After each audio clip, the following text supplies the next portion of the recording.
적과 전쟁을 할 때 가장 중요한 거는 정보입니다. 적에 대한 정보, 그리고 적이 사용하는 전술, 그걸 이해해야 돼요. 정의당하고 싸우는데 정의당이 무슨 얘기 하는지를 몰라. 정의당 법안에 뭐가 있는지 모르는 상태에서 반대해. 우리 쪽 단체에서 나오는 얘기만 듣는다. 그래서 박살이 나는 거예요. 프레임 전쟁이 얼마나 중요한지를 제가 아주 강조를 했는데, 이미 프레임이 어느 정도 만들어지고 있어요. 저쪽은 선수들입니다. 처벌된다라는 말이 함정이다. 저는 이 함정을 알았기 때문에 처벌, 감옥 이런 말 쓰면 안 된다 이렇게 얘기합니다. 얘네들이 어디다 함정을 파느냐면, 우리가 이 법안 나오기 전까지 했던 얘기들을 얘들은 종합 분석을 합니다. 그러니까 우리 쪽 주요 스피커들이 하는 얘기를 다 들어봤단 말이에요. 다 점검한 다음에, 그래서 어떻게 함정을 파면 다 전멸시키겠다, 이걸 알고 시작하는. 핵심이 뭐냐면, 우리가 설교를 처벌할 수 있다, 설교나 전도를 법으로 규제할 수 있다, 여기에 꽂혀 있단 말이에요. 우리가 가장 큰 실수는 법안이 나오면 일단 하던 거 스탑, 법안 분석하고 들어가야 돼요. 법안 분석 없이 하던 걸 그대로 했다. 그러니까 법안이 나오고 난 뒤에는 이 법이 통과되면 이라는 표현을 쓰면 그 법이 위반된 게 하나밖에 없기 때문에, 공식적으로 그 법안을 얘기하게 되기 때문에 가짜뉴스로 몰리는 거예요. 미래통합당 의원들이 포괄적 차별금지법 제정에 반대 입장을 밝혔습니다. 이 법안이 동성애에 반대하는 사람을 처벌하는 법안이라고 주장했는데요. 하지만 실제 법안에는 동성애를 반대하는 사람이나 관련 발언을 한 사람을 벌하는 조항 자체가 없어 내용도 잘 모른 채 무작정 반대에 나선 것 아니냐는 비판이 나오고 있습니다. 개신교 신자들인 통합당 기독인회 국회의원들은 포괄적 차별금지 법안을 동성애 반대를 처벌하는 법으로 규정하고 통과를 저지하겠다고 밝혔습니다. 동성애 반대 설교는 법 적용 대상이 아닙니다. 성소수자 성을 죄악이나 질병이라고 주장해온 일부 기독교에선 동성애 반대하는 사람은 처벌받는다 같은 주장이 끊임없이 나옵니다. 바로 팩트체크하겠습니다. 온라인은 물론이고요. 최근에는 일부 지역에서 이런 광고지가 배포가 됐습니다. 뭐라고 돼 있냐? 차별금지법은 동성애에 대한 부정적인 표현을 하면 처벌을 해서 표현의 자유를 억압한다, 이렇게 적혀 있습니다. 네, 그러니까 어제 발의된 법안 내용을 확인해보면 바로 알 수 있는 거 아니겠어요? 그렇습니다. 어떤가요? 동성애에 반대한 사람을 처벌하는 법이다, 이건 사실이 아닙니다. 우선 어제 발의된 법안에서 뭘 금지하고 있는지를 함께 보시죠. 성적 지향, 성별 정체성 등을 이유로 차별하는 것은 금지합니다. 그럼 만약에 차별금지법이 제정이 되면 동성애 반대한다, 이걸 아예 말조차 못 꺼내느냐? 실제 법안에는 금지되는 영역이 명확히 정해져 있습니다. 고용, 즉 직장에서, 또 물건을 사거나 서비스를 이용할 때, 또 교육이나 직업 훈련을 받는 학교에서, 그 밖에 행정 서비스를 받을 때입니다. 이 네 영역에 포함되지 않은 경우, 예를 들어서 교회에서 설교를 하거나 길거리에서 발언하는 행위까지 이 법으로 불법으로 규정되는 것은 아닙니다. 이 내 영역이 아니면 처벌은커녕 금지하지도 않는다는 거잖아요. 차별금지법 하에서 직장이나 학교에서 금지된 차별적인 언행을 하면 처벌을 받습니까? 그것도 아닙니다.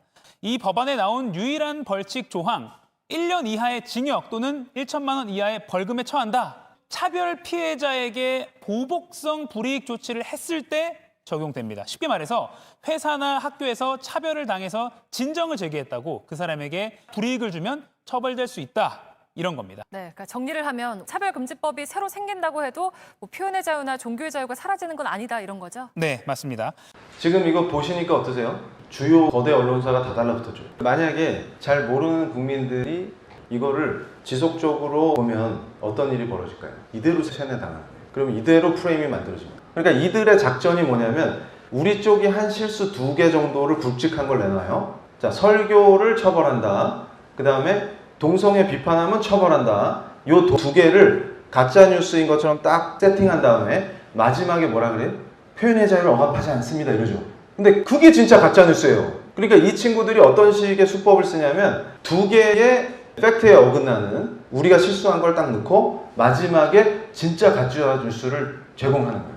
이게 얘네들 방식이에요. 순진한 국민들이 볼 때는 앞에 2개가 맞을 거 아닙니까? 이 사람들 말이 맞죠? 그러면 표현의 자유 억압하는 게 아니래, 이렇게 딱 돼버린 거예요. 근데 실제로 기독교인뿐만 아니라 모든 국민의 자유를 억압하는 악법이거든요. 표현의 자유를 위축시키고. 그러니까 SNS 상에서 입도 뻥끗하지 마. 그래 놓고는 마치 표현의 자유를 억압하는 게 아닌 것처럼 설명하죠. 이 법안이 간악한 것이 뭐냐면 목사님들이 설교를 하신단 말이에요. 그거를 현장 설교를 직접 제재할 방법은 없지만 이것이 유튜브나 방송을 통해서 나갈 때 다 제재할 수가 있어요. 그럼 하지 말라는 얘기잖아요. 결과적으로 우리 교회 내에서의 목사님들 설교를 광범위하게 제재할 수가 있는 거예요. 근데 그게 알려지지가 않고 거꾸로 우리가 한 실수를 딱 내놓고 봐라, 얘네 가짜뉴스 퍼뜨린 거 맞지? 그러니까 이거는 표현의 자유를 억압하는 게 아니야, 이렇게 결론을 내면 어떻게 돼요? 사람들이 속는 거죠. 거기다가 우리 쪽에 가장 큰 패착이 뭐냐면 변호사 타이틀을 달고 그런 얘기를 해버리니까 목사님들이 믿을 수밖에 없죠. 그렇게 해서 그걸 듣고 말했단 말이에요. 목사님이 동성애 반대 설교하면 감옥 갑니다 이런 얘기 하거나, 줄에 게이 커플이 와서 부탁했는데 거절하면 내가 감옥 가요 이런 말씀을 설교 중에 하게 만들면 목사님을 늪에 빠뜨리는 거예요. 정확한 정보를 안 드리면 목사님들이 법률가입니까? 저 같은 전문가가 아니잖아요.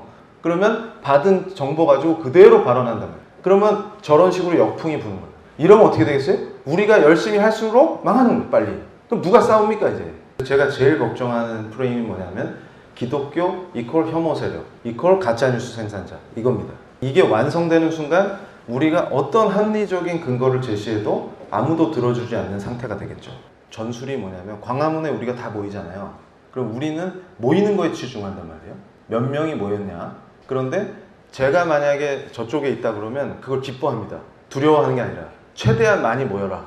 다 모이잖아요. 모인 다음에 그걸 딱 포위해서 국민과 딱 분리시키는 작업을 해요. 그럼 혐오 세력으로 딱 몰면 어떻게 돼요? 국민하고 딱 분리되니까 많이 모일수록 한 번에 잡기가 좋은 거예요. 제가 이걸 어디에 표현했냐면 삼국지 볼 때 적벽대전 아시죠? 제갈공명은 뭘 기다려요? 배를 다 묶기를 기다려요. 그래서 많은 배를 최대한 하나로 묶을수록 제갈공명한테는 좋죠. 그리고 동남풍이 불어줘야 됩니다. 이게 동남풍이 상징하는 게 여론이에요. 이때 불화살 한 방이면 다 잡을 수 있습니다. 동남풍을 불게 하는 거는 저들한테는 익숙한 일입니다. 우리는 동남풍을 불게 할 힘이 없죠. 왜냐하면 언론을 저들이 가지고 있으니까. 그래서 점조직으로 뛰어나게 싸우는 게 중요한 거예요. 근데 우리는 뭘 하냐면 열심히 배를 묶어요. 땀과 피를 쏟으면서. 그래가지고 한 방에 다 주는 거예요. 그러니까 광화문에 최대 인원이 모일수록 국민과 분리시키면 한 방에 교회를 보내버릴 수가 있죠. 그러면 많은 교단이 참여할수록 좋습니다. 많은 유명한 목사님이 들어올수록 더 좋아요. 왜냐하면 교회를 혐오 세력으로 프레임하는 것만 성공하면 전체 교회를 완전히 보내버릴 수가 있죠. 그 판이 나오면 끝납니다. 그러면 국민들의 전폭적인 지지 속에서 통과시켜도 됩니다.